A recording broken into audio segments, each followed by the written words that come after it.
कहानी की शुरुआत इब्लिस से होती है। वह एक जीनी है जिसे सुप्रीम बीइंग ने स्मोकलेस फायर से बनाया। जब जीनीस पैदा किए गए तो उनमें से कुछ ने अपने क्रिएटर के खिलाफ जाने की कोशिश की। इस नाफरमानी का नतीजा यह हुआ कि एंजल्स और जीनीस के बीच एक लंबी और भयानक जंग छिड़ गई जो पूरे 300 साल तक चलती रही। इब्लिस इस विद्रोह का हिस्सा नहीं था, इसलिए वह बच गया। लेकिन जंग खत्म होने के बाद सुप्रीम बीइंग ने इंसानों को मिट्टी से मोल्ड करके बनाया। आदेश दिया गया कि सारे एंजल्स और जीनीस पहले इंसान एडम के सामने झुके। सभी ने सिर झुका दिया, लेकिन इब्लिस ने मना कर दिया। घमंड और जिद में उसने सुप्रीम बीइंग का आदेश ठुकरा दिया। नतीजा यह हुआ कि उसे स्वर्ग से निकाल दिया गया। उस पल से इस जीनी की किस्मत इंसानी दुनिया से बन गई। उसका अस्तित्व लैम्प्स, पॉट्स और अलग अलग वेसल से जुड़ गया। जिसने भी इनमें से किसी वस्तु को ढूंढा वह जीनी को बुला सकता था। इसी पल से मशहूर 3 विशेष वाली दास्तान की शुरुआत हुई। सदियों तक उसकी चालें चलती रहीं और इंसानों को गुमराह करना आसान लगता रहा। लेकिन सब कुछ तब बदल गया जब उसे एक ऐसी लड़की मिली जिसने अपनी 3 विशेष सिर्फ दूसरों की भलाई के लिए इस्तेमाल की। जब वह लड़की मरी तो इब्लिस ने उसके शरीर का एक हिस्सा अपने पास रख लिया और कसम खाई कि एक दिन जब भी वह किसी नए मास्टर के जरिए आजाद होगा तो अपना बदला जरूर लेगा। कहानी अब वर्तमान में पहुंचती है, कोरिया में। यहाँ मिलती है कायंग और उसकी दादी पैनगम। कायंग की माँ ने उसे बचपन में ही छोड़ दिया था और वह अपनी दादी की देखभाल में पली। उसकी माँ सिर्फ पैसे भेजती रही, लेकिन कभी माँ का सच्चा प्यार नहीं दिया। असलियत यह थी कि खैयांग एक ऐसी लड़की थी जिसके मन में कई साइकोलॉजिकल इश्यूज थे, जिसे भावनाएं महसूस नहीं होती थी। उसने कायंग को छोड़कर अपने पति और 2 बेटियों के साथ दुबई जाकर नई जिंदगी शुरू कर ली। दूसरी तरफ पैनगम ने अपनी पूरी जिंदगी कायंग को संभालने में लगा दी। उसने उसे सिखाया कि कैसे इमोशंस को पहचानना है। अब कायंग बड़ी हो चुकी है और अपनी दादी के लिए पूरी तरह वफादार है। वह अपनी माँ से आखिरी बार मिलती है और साफ कह देती है कि अगर पैनगम को चोट पहुँचाई तो वह चुप नहीं बैठेगी। इसके बाद वह अपनी माँ से हमेशा के लिए सारे रिश्ते तोड़ देती है। वेकेशन के दौरान कायंग एक डेजर्ट टूर पर जाती है। टूर गाइड सबको चेतावनी देता है कि रेत के तूफानों में कभी कभी एक अजीब सा क्लाउड डस्ट दिखाई देता है जिसे लोग वॉल्सिंग जीनी कहते हैं। डेजर्ट में चलते हुए कायंग ठोकर खाकर गिरती है और उसे एक पुराना लैंप मिलता है। गुस्से में वह लैंप को बार बार रेत पर पटकती है जैसे अपनी माँ का चेहरा कुचल रही हो। जब उसका गुस्सा ठंडा हो जाता है तो वह लैंप को फेंक देती है, लेकिन बार बार वही लैंप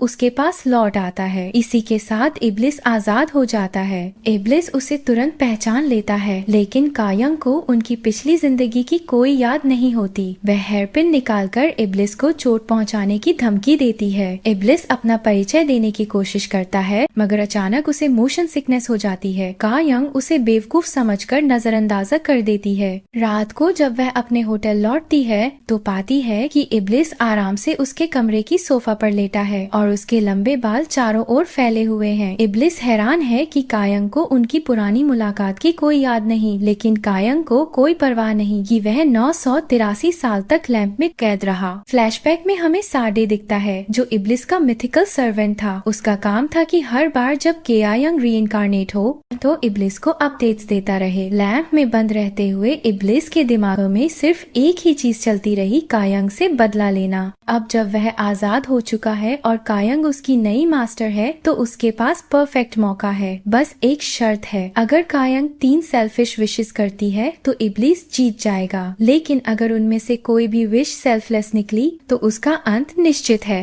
कायंग कोई भी विश करने से इनकार कर देती है। वह अपनी वेकेशन एंजॉय करना चाहती है, लेकिन इब्लिस हर जगह उसका पीछा करता है। बाकी लोग उसे अजीब नजरों से देखते हैं क्योंकि उन्हें सिर्फ कायंग अकेले बातें करती नजर आती है। दुबई में इब्लिस उसे बार बार विश करने के लिए मजबूर करता है। कायंग लैंप से छुटकारा पाने की कोशिश करती है, लेकिन हर बार असफल रहती है। इब्लिस बार बार लौट आता है। इम्प्रेस करने के लिए वह उसे उड़ाकर पूरे शहर का नजारा दिखाता है। मॉल से अचानक एक लड़की का उड़ जाना किसी को दिखाई नहीं देता। इब्लिस उसे दुनिया की सबसे ऊंची इमारत की छत पर ले जाता है और फिर से कहता है मेक अ विश। लेकिन कायंग डरने के बजाय मुस्कुराती है। उसे मजा आता है कि कोई उड़ सकता है। मौका देखकर वह इब्लिस को छत से धक्का दे देती है। इब्लिस एक और इमारत पर जाकर गिरता है, चोट खाता है लेकिन वापस लौट आता है। गुस्से में वह कायंग का गला दबा देता है। कायंग जरा भी नहीं घबराती। वह हंसते हुए पूछती है बताओ गिरने पर दर्द हुआ, और फिर उसे उकसाती है कि अगर हिम्मत है तो मार डालो। फ्लैशबैक में इब्लिस को याद आता है कि उसकी पास्ट लाइफ में वही बच्ची थी जिसने अपनी 3 विशेस से दूसरों की जान बचाई थी। एपिसोड 1 यहीं समाप्त होता है जब इब्लिस कायंग का गला दबा रहा है और उसके पैर हवा में झूल रहे हैं। कहानी एपिसोड 2 में वहीं से आगे बढ़ती है जहां हमने छोड़ा था। इब्लिस कायंग को ऊपर से गिराने की धमकी देता है, लेकिन आखिर में वो उसे नीचे रख देता है और चेतावनी देता है कि अगर उसने उसे मारने की कोशिश दोबारा की तो वो पूरी दुनिया को खत्म कर देगा। गुस्से में वो उसे रूफटॉप पर छोड़कर उड़ जाता है। थोड़ी देर बाद इब्लिस फिर से सादे से मिलता है। सादे अब एक अमीर अरब आदमी का पालतू बनकर मजे की जिंदगी जी रहा होता है। दोनों डेजर्ट में मिलते हैं और सादे कोशिश करता है कि इब्लिस को आज की दुनिया की आदतें सिखा दे। इतने 100,000 सालों में डेजर्ट तक बदल चुका था। इधर कायंग की वेकेशन खत्म हो जाती है और वो घर लौटने के लिए फ्लाइट पकड़ लेती है, लेकिन वो होटल रूम में लैंप छोड़ आती है। अचानक इब्लिस उसी फ्लाइट पर उसके सामने आ जाता है, आराम से बैठकर जैसे सब उसका ही है। वो उसके घर तक पीछे पीछे पहुंच जाता है और सब लोग मान लेते हैं कि शायद ये उसका होने वाला पति है। पैंजम उसे देखकर हैरान हो जाती है। इब्लिस खुद को ली ब्यूली के नाम से इंट्रोड्यूस करता है। कायंग तुरंत कुछ रूल्स बना देती है अगर उसे घर में रहना है, लेकिन जैसा कि हमेशा होता है इब्लिस उसकी नसों पर चढ़ने लगता है और कायंग फिर से अपने कोपिंग तरीकों का सहारा लेती है। एक फ्लैशबैक में दिखाया जाता है कि पैंजियम ने बचपन में कायंग के लिए कितनी मेहनत की थी। कायंग हमेशा उसकी बात सुनती थी और पढ़ाई में बहुत अच्छा करती थी। जब वो क्लास में टॉप करती थी तो पैंजियम के सपने और बढ़ जाते थे, लेकिन जब उसने मैकेनिक का काम शुरू किया तो पैंजियम का दिल टूट गया।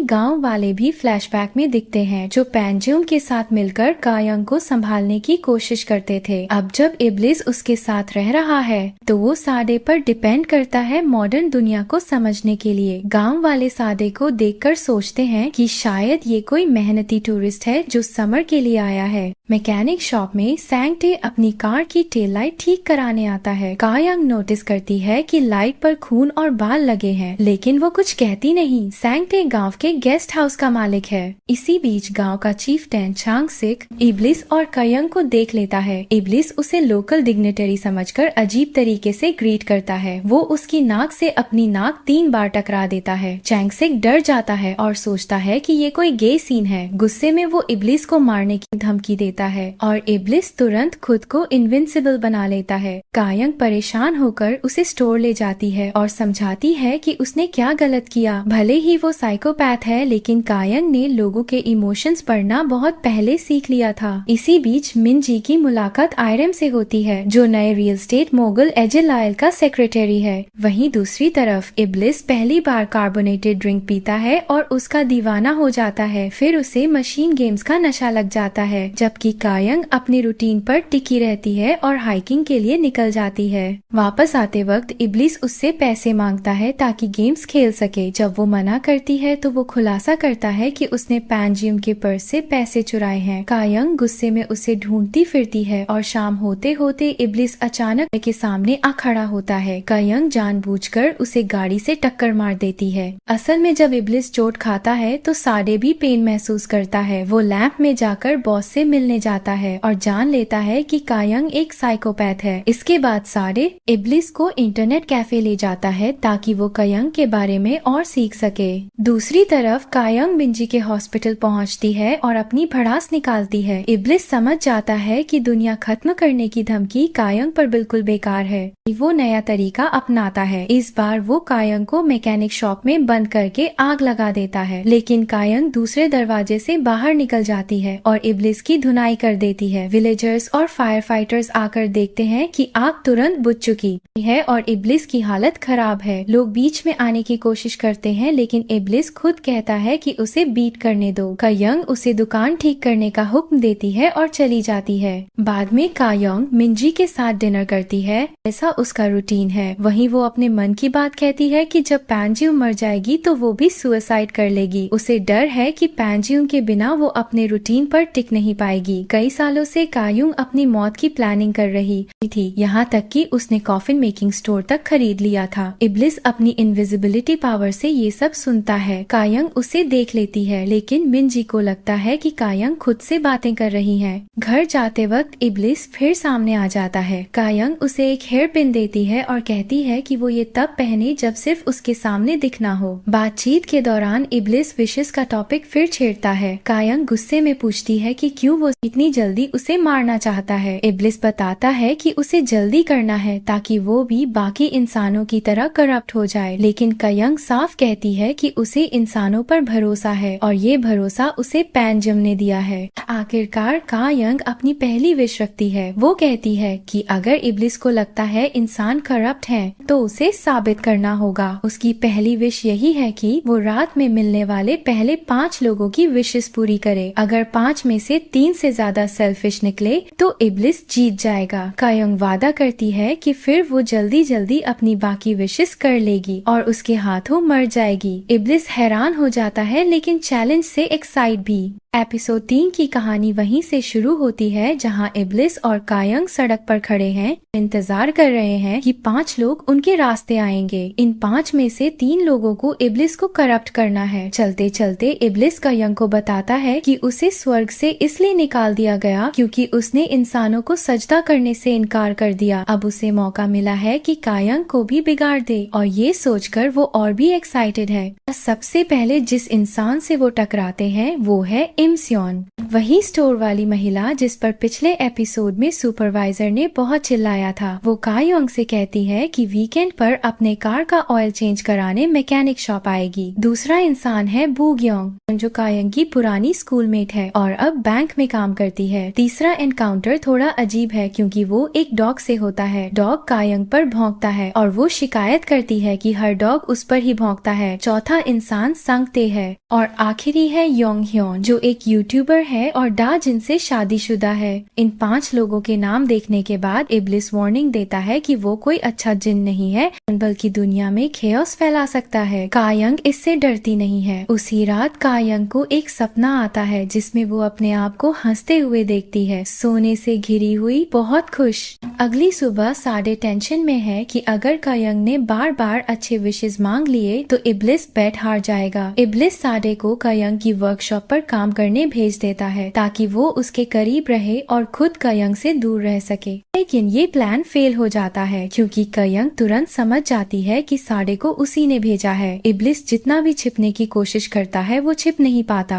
हार मानकर इब्लिस डिसाइड करता है कि उसे जानना होगा कि कायंग की पिछली जिंदगियों में उसने क्यों इंसानों को चुना था। वो टाइम ट्रैवल करता है और कायंग के अलग अलग रूप देखता है। एक जिंदगी में वो उसे बचाने जाता है और खुद गोली खा लेता है। एक जोसेन एरा में उसका सिर कलम कर दिया जाता है। बार बार फेल होने के बाद वो वापस आता है और कायंग से सीधे पूछता है, लेकिन कायंग कोई जवाब नहीं देती, बस पूछती है कि आखिर ये विशेस कब शुरू होंगी। इब्लिस उसे समझाता है कि लैम्प तभी सामने आता है जब इंसान की इच्छा अपनी पीक पर हो। साथ ही वो उसे एक क्विल के बारे में बताता है जो सिर्फ सच लिखती है और उसका सच कभी मिटता नहीं। इब्लिस उसे एजेलैल की बिल्डिंग पर ले जाता है और कहता है कि उसके पंख से एक फेदर निकालो। वो कायंग को रूफ टॉप से धक्का दे देता है ताकि एजेलैल उसे पकड़ ले और इसी बीच कायंग फेदर चुरा लेती है और भाग आती है। असल में एजेलैल इब्लिस का भाई है, लेकिन दोनों का ह्यूमंस के बारे में नजरिया अलग है। एजेलैल इब्लिस को नापसंद करता है और उसकी लैम्प को डेजर्ट में ढकने की कोशिश करता है। गुस्से में इब्लिस उसका नया बिल्डिंग तोड़ देता है। यंग फेदर को टेस्ट करती है और उसमें लिखती है कि वो अपनी दादी पैंजियम पर बोझ है, लेकिन फेदर खुद करेक्ट कर देता है और बताता है कि वो अपनी दादी की ताकत है। ये पढ़कर कैयंग बहुत इमोशनल हो जाती है और उसे राहत मिलती है। दूसरी तरफ स्टोर में फिर से इमस्योन पर चिल्लाया जाता है। इसी वक्त लैम्प उसके सामने आता है और वो विश करती है कि वो खुद स्टोर मैनेजर बन जाए और अपने बॉस की बॉस बन जाए। उसकी विश तुरंत पूरी हो जाती है और सब शॉक्ड रह जाते हैं। बाद में इब्लिस कायंग से मिलता है और उसे बताता है कि इमसियोन की विश पूरी हो चुकी है। बातों बातों में मिंजी का जिक्र आता है और इब्लिस पूछता है वो कौन है। फ्लैशबैक में दिखता है कि जब मिंजी को लोग परेशान करते थे तो कायंग ने उन्हें धमकाया था कि वो उन्हें जला देगी। उसके बाद से दोनों लाइफ लॉन्ग फ्रेंड्स बन गए। उधर एजेलाइल इब्लिस और कायंग पर नजर रख रहा है। आयरम उसे बताती है कि इब्लिस सादे पर डिपेंड कर रहा है। उसी दौरान इब्लिस एक आदमी से गेम मशीन पर टकराता है जो बहुत बदतमीजी करता है। इब्लिस सादे को बोलता है कि उसे सबक सिखाओ। सादे अपनी असली रूप में बीस्ट बनकर उस आदमी को एली में कॉर्नर कर देता है। डर से आदमी लगभग बेहोश हो जाता है। तभी आयरम अपने बर्ड रूप में आती है और उस आदमी को बचा लेती है। दोनों जंगल की तरफ भागते हैं और बात करते हैं। पता चलता है कि आयरम और सादे पुराने दोस्त हैं और उसी ने सादे को कायंग की रीइंकार्नेशन ढूंढने में हेल्प की थी। विलेजर्स वहां आते हैं और सादे को जैगुआर समझकर ढूंढने लगते हैं। अगले दिन सादे और डिटेल्स लेकर इब्लिस को बताता है। वो बताता है कि कायंग हर दिन कोई डेंजरस हॉबी करती है, क्लाइंबिंग, डाइविंग,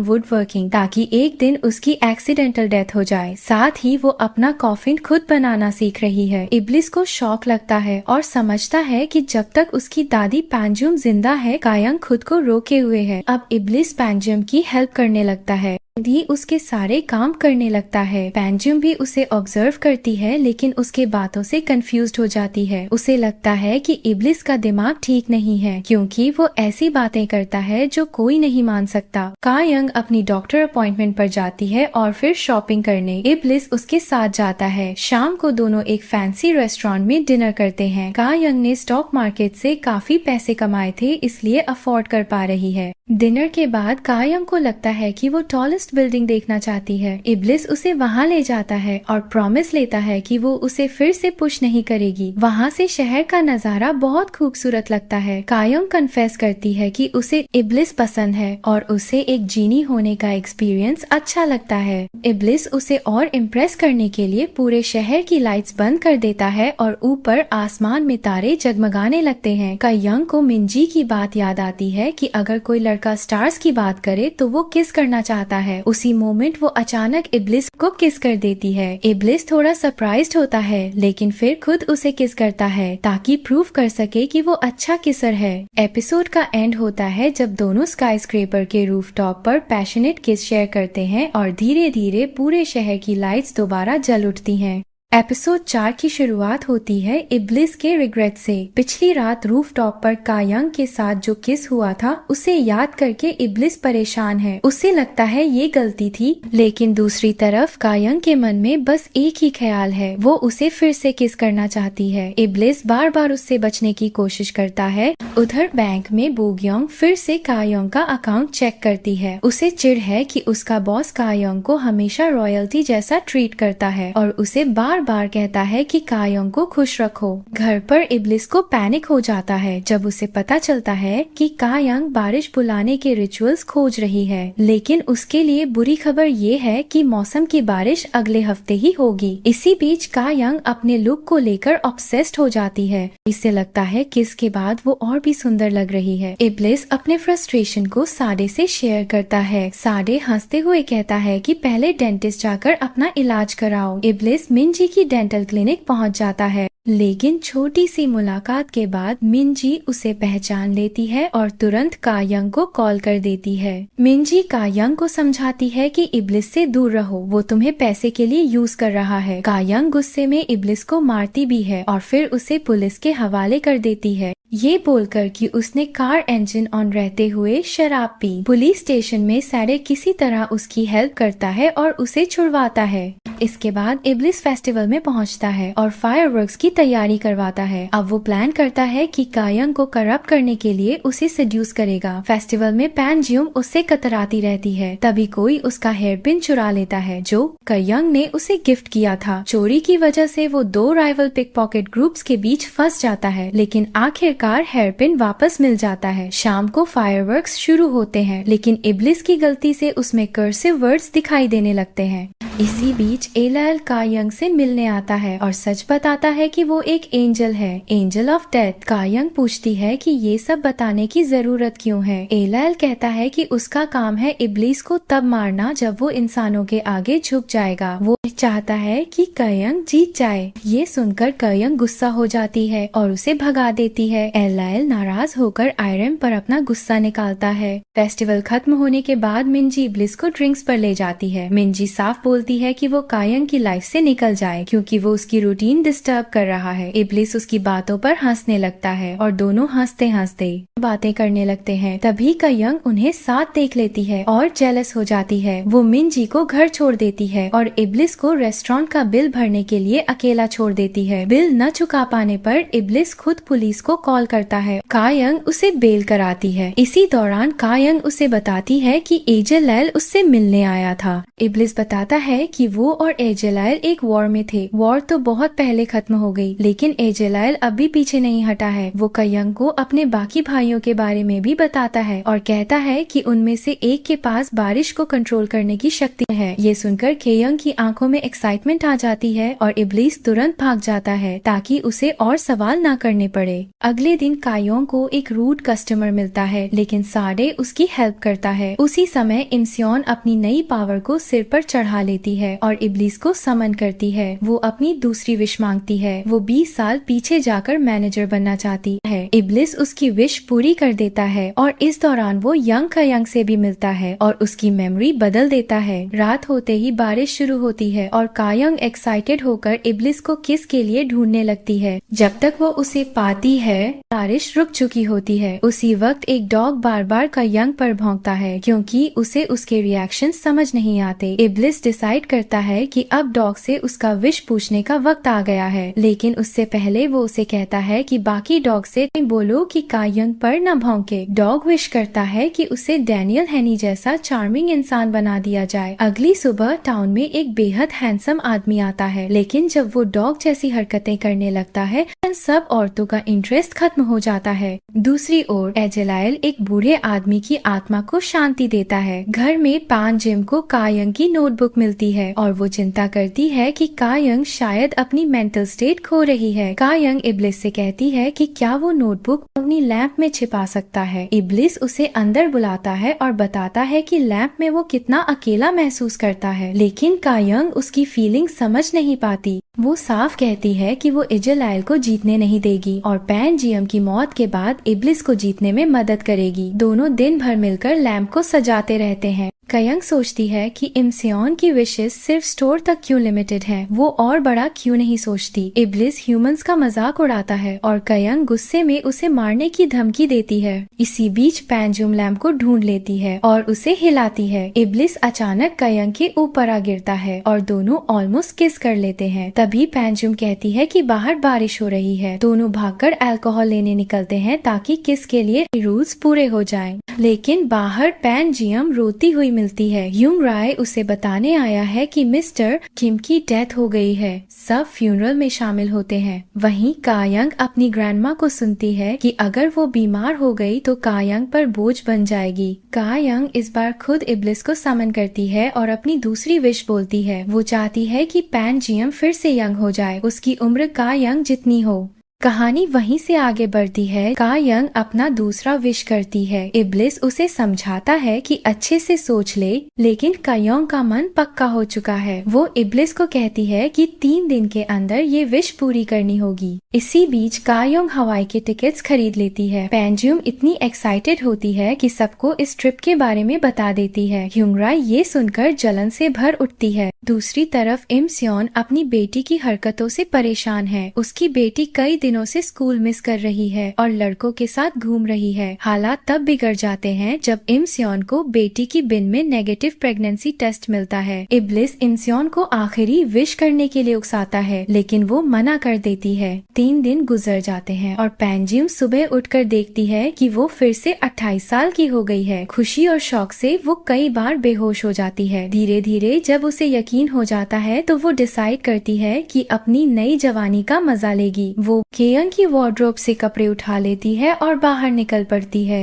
इसी समय आयरम एजलाइल को बताता है कि का यंग ने फिर से एक नोबल विश की है। विश ऐसा था जिसमें उसने अपने लिए कुछ नहीं मांगा। एजलाइल टेंशन में पड़ जाता है कि कहीं वो अपने भाई को मारने का मौका न खो दे। दूसरी तरफ इब्लिस भी डर रहा है कि कहीं वो बेट न हार जाए। एलाइल इब्लिस के लैंप में पहुंचकर उसे डांटता है। वो कहता है कि इब्लिस की मेथड्स पुराने हो चुके हैं और वो इंसानी दुनिया को डिस्टर्ब कर रहा है। इब्लिस अपनी कीमत साबित करने का मौका मांगता है। उसी समय किम गे जो डॉग है वापस आता है अपना दूसरा विश करने। वो चाहता है कि उसे पैसे और आइडेंटिटी कार्ड्स मिले ताकि वो दुनिया में सरवाइव कर सके। इब्लिस उसे इतना पैसा देता है कि वो नया आइडेंटिटी खरीद लेता है और बॉस बन जाता है। इधर एजलाइल जब वापस अपनी बिल्डिंग पहुंचता है तो देखता है कि इब्लिस ने उसका सारा पैसा सेफ से निकाल लिया है और उसकी पेंटिंग भी खराब कर दी है। शहर में पेंजियम खुशी खुशी वॉक करती है, दुकानों की विंडोज में खुद को निहारती है। का योंग उसे पकड़ने की कोशिश करती है लेकिन जल्दी थक जाती है। वो डिसाइड करती है कि ग्रैंड माँ के लिए कुछ रूल्स बनाएगी। पेंजियम को मनाती है कि अपना पुराना फोन छोड़ दे और सबको बोले कि वो एक स्टूडेंट है जो 6 मंथ्स के लिए यहाँ है। इब्लिस अचानक बीच में आकर डिनर मांगता है और दोनों उसे चिल्लाकर भगा देते हैं। अगली सुबह इब्लिस कैबेज फार्म में जॉब कर लेता है। वो इतना मेहनत करता है कि लंच से पहले ही पूरा काम खत्म हो जाता है। खुश होकर उसे पता चलता है कि फार्म्स में काम करने पर पैसा भी मिलता है और खाना भी। रात को सैंगटे अपनी ट्रक में डियर से टकरा जाता है। ट्रक में उसे लैंप मिलता है। वो उसे रब करता है और इब्लिस सामने आ जाता है। इब्लिस उसे जीनी के रूल्स समझाता है। सैंगटे मजाक में विश करता है कि डियर बच जाए। डियर अचानक उठकर चलने लगता है और सांगटे हैरान रह जाता है कि उसने पहला विश वेस्ट कर दिया। गुस्से में वो इब्लिस को गालियां देता है लेकिन इब्लिस पलटकर उसे उसकी जगह दिखा देता है। सीन कट होता है मैंशन की तरफ जहाँ जुनू और उसका बेटा जंगहुन आते हैं। टाउन के लोग पेपर्स लेने आते हैं और नोटिस करते हैं कि मैंशन के आसपास कई टैटू वाले लोग घूम रहे हैं। छांग से खिड़की से झांकते एक गंदे रूप वाले आदमी को देखता है लेकिन वो तुरंत गायब हो जाता है। गायंग अपने घर पर कैमरास इंस्टॉल कराती है ताकि पेंजियम पर नजर रख सके। पेंजियम जमीन खोदकर पुराने पैसे निकालना चाहती है लेकिन केयंग बताती है कि उसने वो पैसे इन्वेस्ट करके स्टॉक से फॉर्चून बना लिया और मिन जी की पढ़ाई भी उसी से कराई। पेंजियम इम्प्रेस्ड होती है और प्रॉफिट शेयर करने को मान जाती है। अगली सुबह मिन जी पेंजियम को बाइक एक्सीडेंट से बचा लेता है और दोनों जल्दी फ्रेंड्स बन जाते हैं। बैंक में बू योंग का फ्रस्ट्रेशन बढ़ जाता है। मैनेजर उसे कहता है कि खा योंग को स्वीट टॉक करे। वहीं उसे लैंप मिल जाता है और वो अपना पहला विश करती है खा योंग के बैंक अकाउंट का सारा पैसा उसे मिल जाए। कायांग जब ये सुनती है तो शॉक नहीं होती और न ही परेशान होती है लेकिन इब्लिस खुश होता है क्योंकि अब लग रहा है कि वो बेट जीतने वाला है। कायांग उसे गले लगा लेती है क्योंकि वो नहीं चाहती कि एजलाइल उसका सिर काट दे। जैसे ही वो गले मिलते हैं दीवारों पर बने पुराने इंस्क्रिप्शंस चमकने लगते हैं। कायांग पूछती है कि लैम्प का आवर-ग्लास क्यों नहीं चलता। इब्लिस बताता है कि वो क्लॉक नहीं बल्कि उसका अर्न है जिसमें उसकी राख है। कायांग जब उसे छूती है तो सैंड ऊपर उठकर उसकी उंगली से मिल जाता है। उसकी वॉच उल्टी डायरेक्शन में चलने लगती है और उसे विजन दिखता है जिसमें वो लैंप के अंदर है। उसे दिखता है कि इब्लिस घुटनों पर बैठा है और कोई कमोशन हो रहा है। ये विजन देखकर केयंग शॉक हो जाती है क्योंकि ये वही ड्रीम है जो उसे पहले भी आया था। वो पूछती है कि क्या इब्लिस ने कभी उसे पास्ट लाइफ में लैंप के अंदर लाया है। इब्लिस को कुछ याद नहीं और वो कहता है कि ये इम्पॉसिबल है। अगले दिन जानू अपने बेटे जंगहुन के साथ मैकेनिक शॉप आता है। जंगहुन कायांग को गोर्यो डायनेस्टी की ट्रेड रूट्स के बारे में बताने लगता है। उसका बोलने का अंदाजा अजीब अजीब होता है, लेकिन कायंग ध्यान नहीं देती। तभी साडे वहाँ आता है और जंगहुन उसकी मिस्टिकल शैडो देख लेता है। केआयांग घर लौटती है और पैनजियम को अपने फेवरेट हील्स पहने देखकर चिढ़ जाती है। कैफे में वो देखती है कि पैनजियम और मिंजी खुश होकर बातें कर रहे हैं। जलन में वो और गुस्सा हो जाती है। इब्लिस सामने आकर पूछता है कि क्या हगिंग के भी रूल्स होते हैं। कायंग कुछ नहीं कहती और गुस्से में वहाँ से चली जाती है। उसी समय एजिलाइल अपनी रूंड पेंटिंग को ठीक करने की कोशिश करता है। गुस्से में वो इब्लिस को ढूंढ लेता है और दोनों सोजू बॉटल में लड़ाई शुरू कर देते हैं। दोनों एक दूसरे पर वार करते रहते हैं जब तक थक नहीं जाते। रात को कायंग फिर से अपने विजन के बारे में सोचती है। उसे याद आता है कि किसी यंग गर्ल की आवाज प्लीज कह रही थी। वो सोचती है कि आखिर वो लड़की किससे और किस चीज के लिए भीख मांग रही थी। तभी एजिलाइल उससे मिलने आता है। वो कायंग को समझाता है कि तीसरा राइचस विश करो। वो उसे ऑफर करता है कि वो उसे पास्ट में लेकर जाएगा ताकि कायंग खुद देख सके कि इब्लिस उसे क्यों मारना चाहता है और उसकी मौत कैसे हुई थी। एजिलाइल केयांग को एक टेम्पटिंग ऑफर देता है। वो कहता है कि दोनों एक्चुअली एलाइज हैं क्योंकि उनका दुश्मन तो एक ही है, इब्लिस। लेकिन केयांग गुस्से में उसे स्पेड से मारती है और भगा देती है। उसी वक्त आयरम को दर्द महसूस होता है जबकि वो साडे के साथ डेट पर होती है। अगली सुबह पुलिस कायंग की शॉप पर आती है। वो लोग एक ब्लॉन्ड औरत को ढूंढ रहे होते हैं जो हाल ही में मिसिंग हो गई है। कायंग और साडे वादा करते हैं कि अगर वो औरत दिखी तो तुरंत पुलिस को बताएंगे। कायंग जब उस औरत की फोटो देखती है उसे शक होता है कि सांग तय की गाड़ी की टेल लाइट्स पर जो खून उसने देखा था शायद उसी औरत का था। लकीली उसके पास टूटे हुए ग्लासेस भी होते हैं। यदि शहर के दूसरी तरफ एक और डेड बॉडी मिलती है। आयरम और एजिलाइल देखते हैं कि पुलिस बॉडी को मॉर्चरी ले जा रही है। एजिलाइल पहली बार खुलकर बताता है कि डेथ एंजल होना कितना भारी पड़ता है उस पर। आयरम उससे पूछती है कि वो कायंग के पास क्यों गया था। उधर इब्लिस अपने यंग दोस्त सांग हेयोक से मिलता है। तभी साडे इंटरप्ट करता है और उसे बताता है कि एजिलाइल ने कायंग को ऑफर दिया था। इब्लिस तुरंत समझ जाता है कि अब कायंग बैड मूड में होगी और अपना गुस्सा उसी पर निकालेगी। तो उसे ढूंढने जाता है और देखता है कि कायंग समुंदर में स्नॉर्कलिंग कर रही है। वो एक्चुअली अपनी मौत रिहर्स कर रही होती है। इब्लिस बबल फॉर्म में उसके सामने आता है और उसका गियर ठीक कर देता है। इस बीच इमसेओन अपनी बेटी से परेशान है। उसे नोटिफिकेशन मिलता है कि जोंगहुआ एक मोटेल में किसी लड़के के साथ है। जब वो वहाँ पहुँचती है तो देखती है कि दोनों सिर्फ कंप्यूटर गेम्स खेल रहे हैं। गुस्से में इमसेओन इब्लिस को समन करती है और अपनी भड़ास निकालती है। इब्लिस उसे एक कहानी सुनाता है। एक आदमी ने 72 साल तक अपनी आखिरी विश बचाकर रखी थी और जब उसने वो विश मांगी तो बोला कि इब्लिस उसकी बाकी 2 विशेस को भुला दे। ये सुनकर इमसेओन के चेहरे पर हल्की रोशनी लौट आती है। घर पर पैनजियम फिर से कायंग की वार्डरोब रेड करती है। इस बार कायंग ने आउटफिट स्टाइल करने के लिए फोटोज भी छोड़ दी होती हैं। पैनजियम कैफे में मीजी से मिलती है। बॉगजा उन्हें देख लेती है और टाउन की बाकी और लेडीज को खबर कर देती है। सब ये सोचकर परेशान है कि जब पैनजियम बाहर थी तब मीजू उसके घर क्यों रहने लगी। सुंग राय सबको कन्विंस करती है कि कायंग ने अपनी ग्रैंडमा को मार दिया है और मीजू उसकी साथी है। राय चांग सिक और बाकी औरतों को लेकर पैनजियम के घर पहुंचती है। वो कायंग और मीजू पर आरोप लगाती है। मीजू बहुत हर्ट होती है ये देखकर कि संग राय इतनी आसानी से शक कायंग पर डाल रही है। पिनचेंग सिक पैनजियम को कॉल करता है और सरप्राइजिंगली वो फोन उठा लेती है।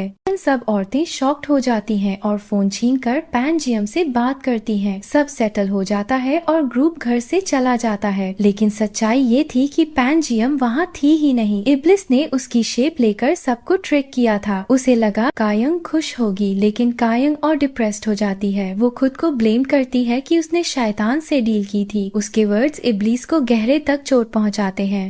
इसी दौरान आयरम फिर से मिनजी से मिलती है। वो बताती है कि वो डेफ है और सिर्फ लिप्स पढ़ सकती है। इब्लिस अपना मन शांत करने के लिए गैम्बलिंग डेन में चला जाता है, लेकिन पुलिस उसे पकड़ लेती है। बाद में केआयांग उसे बेल कराती है और गुस्से में फिर से पीट देती है। उधर बुग्यंग अपनी अगली चाल चलती है। वो इब्लिस से विश करती है कि कायंग की डेली ट्रांसफर लिमिट मैक्स कर दे। तुरंत कायंग बैंक पहुंचकर अपनी लिमिट बढ़ा देती है। बुग्यंग खुशी खुशी रोज कायंग कायंग के अकाउंट से पैसे अपने अकाउंट में डालने लगती है। कायंग इब्लिस से कहती है कि उसे एरोगेंस थी कि उसने इंसानों पर ट्रस्ट किया। वो पूछती है कि वो सी में उसके पास क्यों आया था। इधर सांग हियोक इब्लिस को बताता है कि उसकी माँ का बॉयफ्रेंड उन दोनों पर अब्यूज करता है। वो कहता है कि उसे यकीन है कि जब वो भागा तो उसने एक एंजल देखा। वो प्रार्थना करता है कि उसकी माँ सेफ हो। इब्लिस उसे ऑफर देता है कि सिर्फ एक वन में वो उस आदमी से छुटकारा दिला देगा। इब्लिस उस आदमी को डेजर्ट ले जाकर वाइल्ड डॉग्स के हवाले कर देता है। बाद में एजलाइल वहाँ आता है और इब्लिस को डांटता है कि वो ह्यूमंस की जिंदगी में फिर से इंटरफेयर कर रहा है। इब्लिस काउंटर करता है कि एजलाइल ने खुद कायंग को ऑफर दिया था तो वो क्यों विलेन बने। वो पूछता है कि एजलाइल का असली मोटिव क्या है और क्या वो डर रहा है।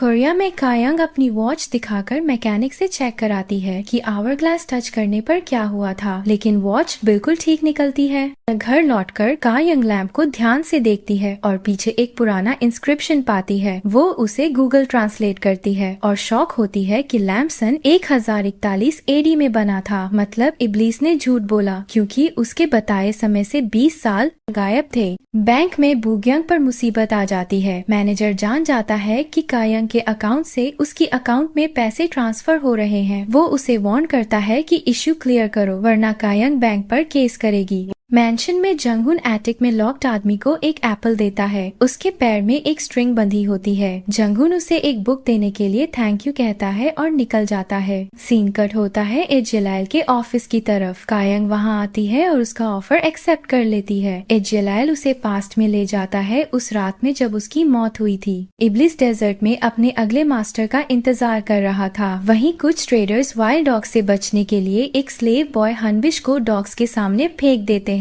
कायंग गिरते गिरते लैंप तक पहुंचती है और अपनी पहली विश करती है कि हनबिश को बचा लो और उसे लंबी जिंदगी दो। इब्लिस ट्रेडर्स को मार देता है और उनकी लाइफ हनबिश को ट्रांसफर कर देता है। दूसरी विश में कायंग डिमांड करती है कि उसके लोगों की स्लेव ट्रेड हमेशा के लिए बंद हो। इब्लिस ट्रेड रूट्स तोड़ देता है, सुनामीज लाता है और भी ज्यादा लोग मर जाते हैं। तीसरी विश से पहले एजलाइल उसके सामने आता है। वो कहता है कि इन मौतों की जिम्मेदार वही है। कायंग गिल्ट में अपनी लाइफ बचाने से मना कर देती है जब वाइल्ड डॉग्स उसे नोच रहे होते हैं। इब्लिस ने सोचा था कि वो सेल्फिश विश मांगेगी, लेकिन उसने उल्टा पनिशमेंट मांग लिया, खुद के लिए भी और इब्लिस के लिए भी। ये सुनकर इब्लिस आग बबूला हो जाता है। उसी वक्त एजलाइल आता है और इब्लिस को लॉक करने की तैयारी करता है। सुप्रीम बीइंग ने जिस राइचस ह्यूमन का जिक्र किया था वो कायंग ही थी। इब्लिस उसकी बॉडी को धीरे धीरे सड़ते देखता है जब तक वो राख में नहीं बदल जाती। आखिरकार वो उसकी एशेस का कुछ हिस्सा इकट्ठा कर लेता है जबकि धीरे धीरे लैंप में एब्जॉर्ब हो रहा होता है। प्रेजेंट में कायंग देखती है कि लैंप में बंद होने से पहले इब्लिस के चेहरे पर एक अजीब एक्सप्रेशन था। वो घुटनों पर बैठकर उसका चेहरा ध्यान से देखती है और हाथ से छूती है। उसे शौक होता है कि इब्लिस के चेहरे पर सच्चा पछतावा और गहरी उदासी बनाता है। जैसे ही उसका हाथ इब्लिस के चेहरे को छूता है लैंप का आवर ग्लास चलने लगता है। कायंग की उम्र एक दिन कम हो जाती है। अचानक इब्लिस के सीने में तेज दर्द उठता है। वो घुटनों पर गिर जाता है। उसका शरीर जलने लगता है। वो जो भी छूता है जल जाता है। उसकी पुरानी यादें लौटने लगती हैं। वो खुद को कायंग से मिलते देखता है। उसे याद आता है कि वो खून के आंसू रो रहा था। उसकी चीखें पूरे डेजर्ट में गूंज रही थीं। और एपिसोड 6 यहीं समाप्त होता है। इस सीजन के अगले एपिसोड्स जल्द ही अपलोड किए जाएंगे।